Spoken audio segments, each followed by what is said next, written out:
you good day? I'm very excited to be here.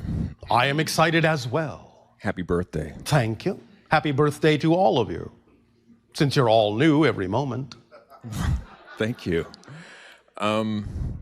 You know, when we were doing the exercise, and I've had this issue, this Issue. To where when I'm trying to When you're what? When I'm visualizing Yes. being the new person that I want to be. Yes. I go, oh, this is what I want to be. No, I jump from one thing to another, Yes. to another, to another, Yes, and yes. I can't seem to find the One word. Practice. Oh, okay. You'll get used to it. Okay.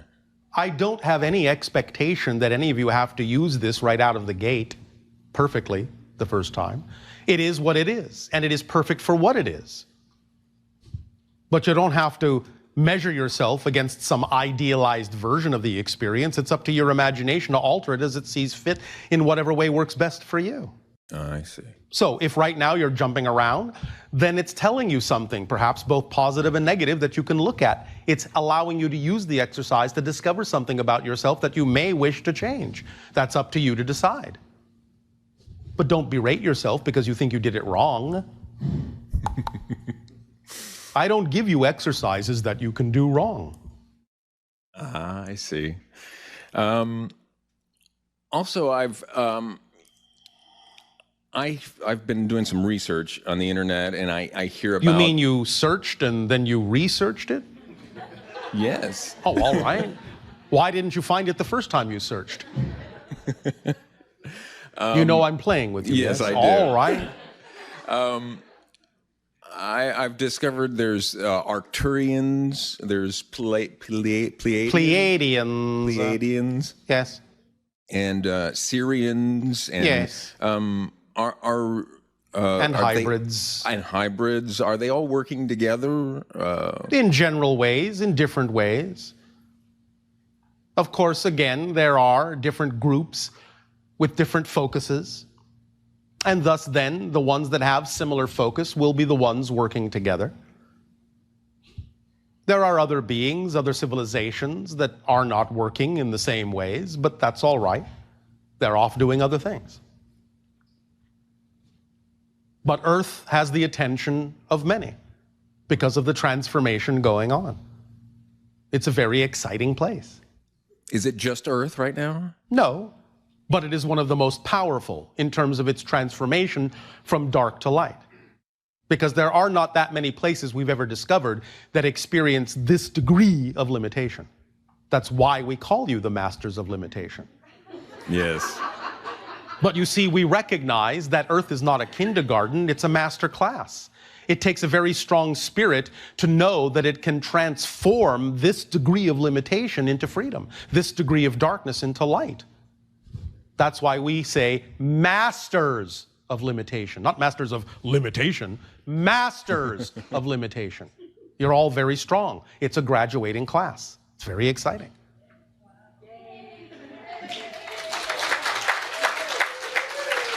I've also heard that the 11-11-11 was is a time for portals. That's why we said gateway.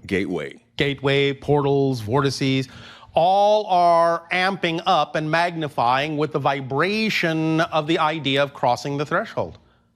So are there places around Earth that are those portals are opening up, or gateways are opening up? Yes. Many of you are already familiar with many of the vortices and chakra points on your planet. Now, of course, it is wherever you are as well, but yes, your planet is, shall we say, structured in a crystalline fashion, and thus then does exemplify certain gateways and portals and vortices at certain points on your planet, certain locations that in some sense are more conducive to connecting to a multitude of dimensional experiences and amping up the energy for the purpose of disseminating that energy across the grid of your world, yes. And that's happening just today? It has been happening. It is amplifying today. It is reaching what you would call a nodal point, an exponential amplification today that will accelerate and shoot you toward the threshold crossing, as you say, in your year of 2012. So this is a time of catching a bigger wave, so to speak. Yes? Wonderful. The tide is rising. Catch a bigger wave. Thank you, Bashar. Thank you.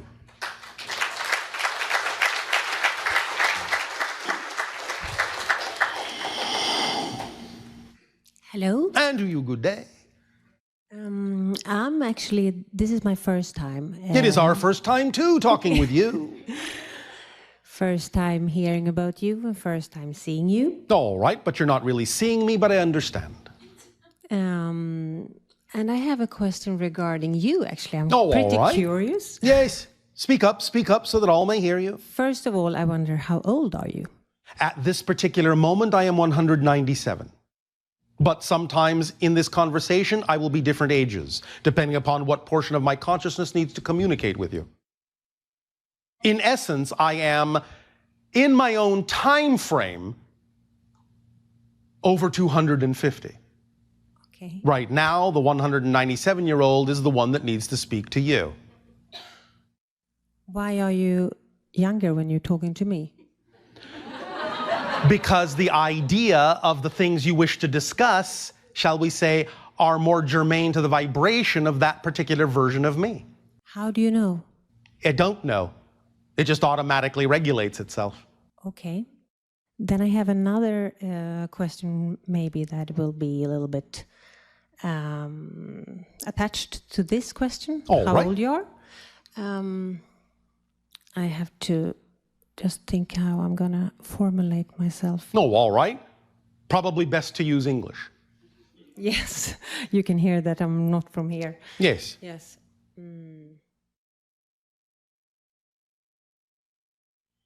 Your body, how would you describe your body? Like visually? I am of average 5 feet of your height, white, whitish gray skin coloration, relatively thin. My eyes are larger than yours. I have no hair. My ears are somewhat smaller. My nose and mouth are somewhat smaller. You would recognize me as somewhat humanoid, but you would call me a hybrid. And how would you say that your people are? Are your people kind of kind people, only kind, or do you have like different characters? We have different characters, but in our evolution, we have arrived at a place where our planet is one of peace. Completely peace. Completely. We have no illness, no disease, no hatred. None of those ideas now remain within our matrix. And how is your nature there? You mean literally our physical nature on the planet? Yes. The entire planet is mostly park-like. We have no built-up cities on our world. Our spaceships are our cities. The planet in that sense is relatively temperate, averaging about 72 degrees, give or take a few degrees up or down. You will find that our orbit in that sense allows us to have an inclination that allows the world to remain relatively park-like year-round. We have no real seasons. Okay, you mean park-like in terms of trees? Trees, grasses, very natural. There are animals of a variety of types. There are some structures on the planet, but they are very simple and very few. We simply allow the planet to remain in its natural state. And then I have another question. I have to think again. Are you able to see the future for us beings? There is no such thing as a prediction of the future. There is only a sensing of the energy that exists at the time the prediction is made, because there are an infinite number of probable futures. Thus then, if there is a great degree of energy behind something and it's unlikely to change course, we can see patterns, as we have before, that would lead to what you would call a prediction that is unlikely to change. But very often, letting you know what the prediction is changes the energy and renders the prediction obsolete. It's like mathematic. It is. It's simply an issue of probabilities. Not very few things are fixed. However, Are you happy? all the time, always. That was it. Thank you. Thank you.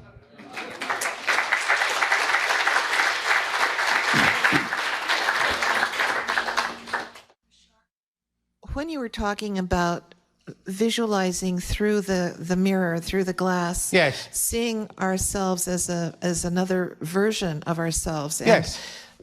one that we prefer, you talked about an exchange of helpful energy one to the other. Yes. And I got confused there because I thought, well, if I'm looking at the version of myself that I prefer, Yes. I don't see why would I need help from the version that I am now? I mean, how could I be helpful? How could I be helpful to another version of myself? Because you are allowing them to also create the version they prefer by using you in the same way you use them. Just as you are looking through the glass and using them to continue to alter their reality to appear more and more like the reality you prefer, they're doing the same thing to you at the same time, using your energy to help them create the reality image on your side of the glass that they prefer to see. That's why the exchange takes place. You mean they're looking at the version of me that they would prefer to see? Yes. Oh, okay. Now I understand. Does that help you? Yes, thank you. Thank you. Hello, Bashar. Anna, you good day. Speak up, speak up. Okay, I already get almost answered. Already, Oh, well, all right. Then sit down. which I put in the basket. But I wanted to ask you about like a science fiction like story. It's a Science fiction. rumor about 311 earthquake in Japan. Yes. I heard that is the earthquake was man-made, and it No. was Only in the context that it is a reflection of humanity's consciousness. It was not technologically engineered, if that is what you mean. so nobody related to it wasn't a terror or anything. I just told you. It was not technologically engineered. All right. Does that help you? Yes. Thank you. Thank you very much. And one more question, sorry. Yes. How people can deal with the death of the people, the loved one. I lost my mother Yes. 2 years ago. All right. It's pretty hard to deal with it. So, how people in your planet think about death? We simply see it as walking from one room to another, as a different state of being. We are always in communication with those of our species who have died. They are always in communication with us because that is how our consciousness functions. And we understand that it is only a difference of degree, a difference of state of being. Many of you are beginning to realize that as well and not seeing such a difference between the idea of physical and non-physical reality. And so the veil in that sense that you've created is becoming thinner, thinner, thinner, thinner, and thinner. So more of you are beginning to explore the idea of the possibility of talking with those who have crossed over to the spirit realm. Again, look at the reflections in your reality. The reflections in your reality are constantly reflecting the idea of what's going on and the changes in your consciousness. Why do you think you have so many television programs and films that deal with the idea now of exploring ghosts and talking to ghosts? It's because you know you can. It's because you know they still exist. It's because you know life continues on. In a sense, there is no afterlife. There's just life. It changes states, but there's just life. And if you exist, you always will, because it's the only quality you have. It's a fundamental quality. That's why it's the first law of creation. You exist. You can't do anything about it. You can change how you exist, but you cannot change the fact that you do exist. So you just celebrate your changing, the person's changing. The person is just shifting, just changing into a different state of consciousness. The idea, again, we will explain a little bit more clearly tomorrow, mechanically, how this actually works. So no sadness. Well, you don't have to. If you experience sadness because you feel you are missing someone, it's all well and good. In that sense, we're not telling you not to grieve if you feel the need to do so. But the idea is that you can also understand that they don't necessarily want you to grieve. They want you to celebrate that they have woken up into a new level of reality and, in a sense, are more of who they truly are. And many of them attempt to get you to know that you don't have to feel that they're not with you. They don't have to grieve. But many times, physical reality being so very dense, it's difficult for you to perceive that they're attempting to let you know that they're fine, they're happy, they're all right, and that you can celebrate the idea of a transition with them and that they haven't left you at all. Okay. You understand? Yes. Does that help you? Yes. Thank you very much. Thank you.